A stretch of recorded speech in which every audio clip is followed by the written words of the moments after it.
Աստված հավատարիմ է։ Դեյվիդ Վիլկերսոն, օր ապրիլի 10։ Ամենամեծ փորձությունը։ Եվ Մովսեսը մեկնեց իր ձեռքը ծովի վրա, և Եհովան սաստիկ արևելյան հովով քշեց ծովը բոլոր գիշերը, և ծովը ցամաքացրեց, և ջրերը ճեղքվեցան։ Ելից 14:21 խոսք։ Իսրայելացիների առջև կար մեկ ուղի, որը նրանց կարող էր առաջնորդել դեպի ապահովություն։ Այս վճռող պահին Աստված ցանկացավ, որ իր ժողովուրդը նայեր այս պատերին և վստահ լիներ, որ ջուրը կպահի մինչև նրանք ապահով հասնեն մյուս կողմը։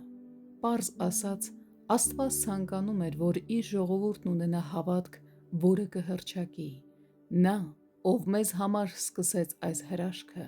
նույնպես կավարտի։ Նա արդեն ապացուցել է մեզ, որ հավատարիմ է։ Աստված պատճառ ուներ, որ ցանկանում էր, որ Իսրայելը այս պահին նման հավատք ունենար։ Նրանց սպասվում էր ճանապարհորդություն անապատով, որի ընթացքում նրանք պետք է դիմանային դժվարություններին, վտանգներին և տառապանքներին։ Իսկ հիմա նա ասաց. «Ես ուզում եմ, որ իմ ժողովուրդը իմանա, որ ես իրենց միայն բարին եմ տալու։ Ուզում եմ, որ չվախենան, որովհետև տեսնում են, որ ես ամեն ինչում հավատարիմ եմ»։ Իսկական երկրպագուն նա չէ, ով պարում է հաղթանակից հետո կամ փառաբանում Աստծուն թշնամուն հաղթելուց հետո։ Սա հենց այն է, ինչ արեցին իսրայելացիները, երբ Աստված բաժանեց Կարմիր ծովը, և նրանք անցան մյուս կողմը։ Նրանք երգեցին ու պարեցին, փառաբանելով Աստծուն և փառաբանելով նրա մեծությունը։ Սակայն ընդամենը 3 օր անց նույն մարդիկ դառնորեն բողոքում էին Աստծո դեմ։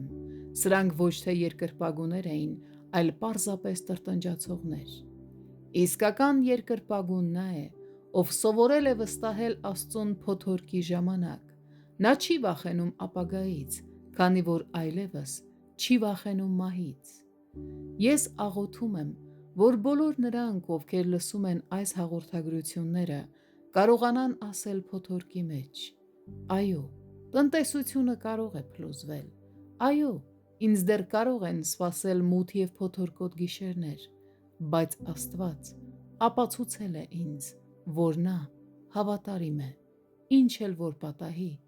ես կհանգչեմ նրա սիրո մեջ»։